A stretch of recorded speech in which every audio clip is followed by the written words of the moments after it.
Hey, and welcome to Ellen25. You should be standing at Ellen's desk within the office of Wired.com. To your left, you'll see the hats of Scobie Maguire and Kate Moss, may she rest in peace. And to your right, you'll see a gorgeous caricature of Ellen and me as dogs. Turn to your left and survey the 5 other desks around you. You're standing at the heart of the Wired.com Snapchat pod. For a year, I have worked here alongside Wired.com's finest meme artisans to bring males aged 18 to 24 groundbreaking stories that answer tough questions, like how much air can a condom hold before exploding? What is your vapor name? And do naked mole rats literally eat shit? Although I'd like to claim credit for the runaway success of wired.com/snapchat.edu, these memes are truly a team effort. Take a look at your phone. See those stylish chill teens on the go? That is the first known photo of Wired.com's Snapchat team, otherwise known as the Ladies of Snap. Wow, look at how young we all were. Fast forward to July 2018 when Ellen joined the Ladies of Snap. Since then, she's blessed the teens with science, humor, and swiping up for Mr. Tunnelwide. To learn the story behind how Ellen came to be on the Snapchat team, I asked Palette Princess Elena Lacey for help in explaining Ellen's journey, starting with the infamous New Paul's job race. Turn to your left and head to the glass meeting room across from Mount Simon. If there is no one meeting in there currently, step in. If there is, find somewhere else to stand that is not awkward. This is Push. In the summer of 2018, the Snapchat team interviewed Ellen inside of the room for New Paul's job race, and she blew them away with all of her knowledge. The Snapchat team was so worried Ellen would get snatched up by a really legit other job offer, they knew they needed to move fast and claim her first. Thank God they did, because Wired wouldn't be the same without her contributions to noble pursuits such as Hunt a Killer and Women of Wired Book Club. Wow, what a story, Elena. Since winning New Paul's job race alongside Serena, Ellen has worked at the Snapchat pod with Elena and the other Ladies of Snap and tries her best to ignore them when they end up browsing Arthur the Aardvark fan art for way too long. Now turn around and head back to Scobie Maguire's shelf.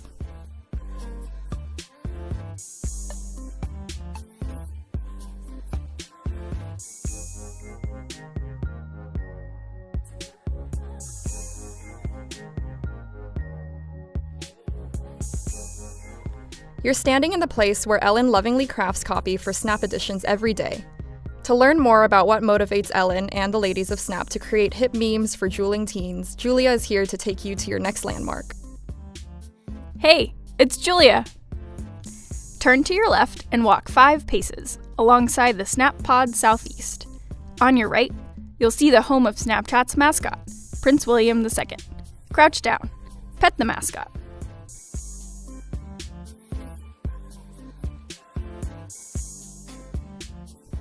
Stay crouched and travel 10 more paces. Once you have almost passed the final desk of SnapPod Southeast, turn to your right to face the desks. You have arrived at the next historical landmark.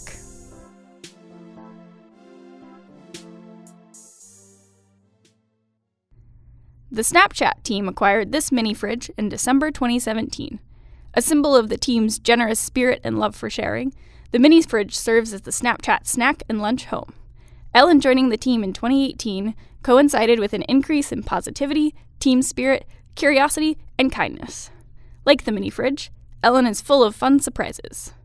Also like the mini fridge, Ellen exudes a love for science experiments and finding out what's inside. One more way Ellen is like the mini fridge, without her, the Snapchat team would not be able to operate. Now, look on top of the fridge. You'll see various flavors of dried crickets, cricket bars no one will eat, and maybe some granola bars. This is the snack collection integral to the Snap Ladies team spirit. Now open the fridge. You will see a surprise marked with your name. Take this out of the fridge. It's for you. You can choose to eat it now or place it on your desk before you move to the next landmark. Then, return to the fridge to await further instructions.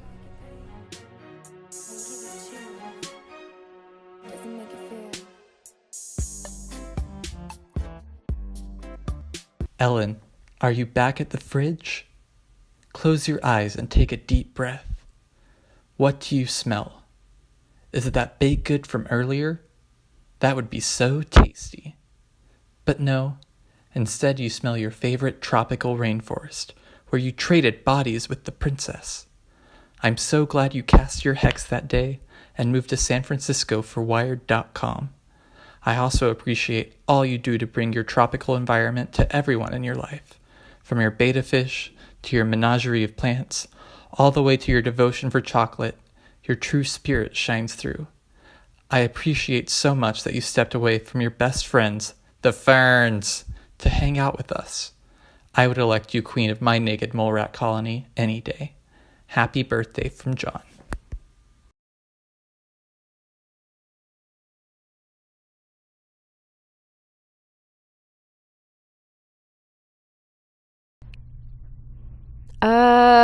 Okay. Love him.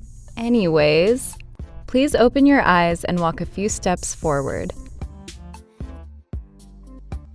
Now, turn right and stand in the space between Paul and Nikki's desks. Don't worry, Nikki will know why you're here. Paul probably won't, but whatever.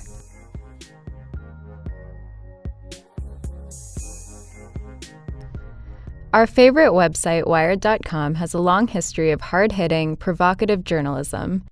From the iconic Facebook piece published in March to in-depth coverage of the Cambridge Analytica scandal, Wired recruits a team of thorough researchers and steadfast reporters to investigate the inner workings of all things science and technology. But in all these 25 years of award-winning work, nothing compares to the investigative journalism that occurred in this very spot on September 7, 2018. Fingygate. You should see a lamp. Go ahead, touch it, but only if it's turned off. If you were to touch the hot lamp, it might cause you to exclaim, "Ouch, my fingies!" That's exactly what happened to Paul Sarconi on that crisp September day. Unfortunately, Nikki was the only witness and found herself caught in the crossfire of an intense CNN roundtable later that day. Nikki alleged that Paul definitely said the word fingies because she responded with, "Aw, did you get a boo-boo?" And she would have never said that if Paul said fingers. Julia and Elena were doubtful. They believed that Nikki thought she heard Paul say fingies, but actually just misheard him. In the journalism community, we called these kinds of people haters. Ellen and Serena, on the other hand, were immediate supporters of Nikki's narrative, especially after hearing Elena's point that Paul was too cool to say fingies. The next day, armed with nothing but reporter's spirit and the magnifying glass from her Slack profile picture, Nikki set out to prove the truth. When Serena sent out the Slack alert, Fingygate, the entire team put their headphones on with music off. With everyone listening intently, Nikki reached over to her hot lamp, touched it, and said to Paul, "Dude, you're right. These lamps are really hot." Paul responded, I know, right? So hot. Ugh, we should sue. Good thing I'm an expert in fingy law. What? Fingy law? This is when Julia and Elena thought they had won. A clear denial that Paul had ever uttered the word fingies. But then, Remember yesterday when you touched the lamp and said, "Ouch, my fingies"? and Paul said, Oh yeah, I did say that. victory. A day for the history books. Nothing else that will ever be accomplished at Wired.com will be so great. And Ellen knew from the very beginning because Ellen exudes reporter spirit. And that's what reporter spirit is all about, isn't it? Believing your hunches, believing your friends, and getting to the truth no matter what it takes. Now, walk over to Julia's desk and around the pod until you are standing at Nikki's desk again.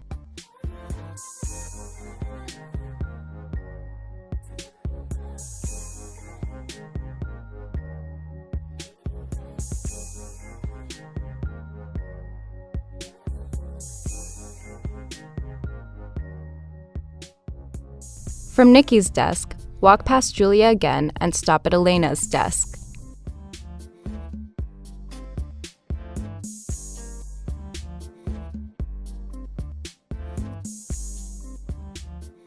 Now back to Paul.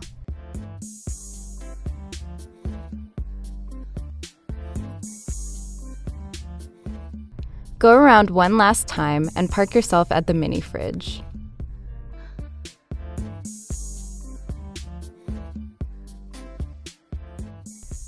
Wow, what a riveting tale of reporter spirit and pursuit of justice. That was the most intense moment of my entire life.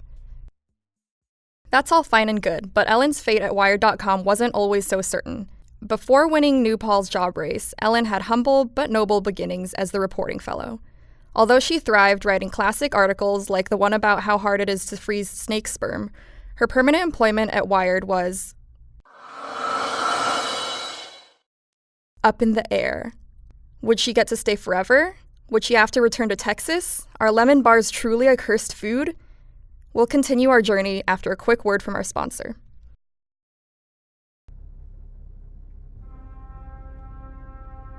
Since the dawn of civilization, the tilt of human history has been decided by the innovators, the freethinkers, the radicals. At first, we marched, but soon progress itself learned to evolve. From breaking the first wild stallion to breaking the sound barrier, we've challenged the very notion of what it means to move forward. But human achievement has been defined not just by how far we can go, but by how high we can grasp. And for the first time ever, we've taken matters into our own hands. Introducing the T-Rest. Inspired by one of the most terrifying apex predators ever to walk the earth, the T-Rest is a radical reimagining of our essential biomechanics. Tested by experts and engineered to perfection, it is no hyperbole to say the T-Rest will change your life. Progress waits for no one. Be the revolution. Pre-order your T-Rest now. Available in matte black and silver colorways whenever Kanye West finally gets around to releasing his next album.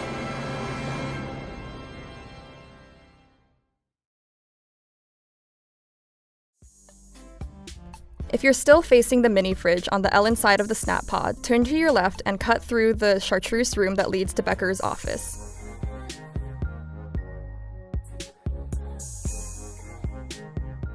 Then take another left towards Jean Gravois and stop when you get to Rebecca's desk. We are now where Ellen used to sit as the reporting fellow. Although Serena and I sometimes like to repress our memories and pretend that we were never the fellow, we truly enjoyed our fellowships. Ellen's fellowship cycle in particular was super fun because of her fellow fellows and her deskmate, Lydia. To learn more about Ellen's time in this pod, head over to Lydia's desk. See that gray cushiony bench thing attached to her desk? Reach out and touch it, then sit down on it. Don't worry, she'll know why you're here. Lydia should give you a gift that represents Ellen's time as her desk neighbor. Go ahead and pause me to talk to her and learn more about Ellen's early days at Wired. Haha! Oh, Lydia, isn't she great? If you're still sitting on Lydia's desk bench, turn to your left, then head to the hallway of clear glass phone rooms farthest from her desk.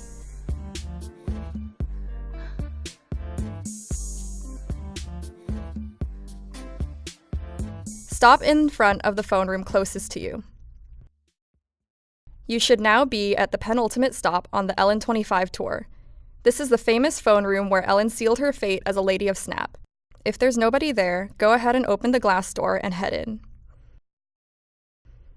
Sit down on the gray couch-looking thing and look at your phone screen. This is the moment that Ellen told me that she had accepted the job as our editorial producer. We were both so happy that Ellen could stay in SF and that she'd still be around as my coworker, close friend, and fellow desperate house teen of the inner Richmond. Here's to more weekends filled with music festivals, plants, papayas, picnics, pictures of food, and movie nights. Now it's time for your last stop on the Ellen25 tour. Face the door from whence you came, slide it open, and turn to your left. Head to the war room for your last stop. Once you're there, knock on the door 3 times and enter.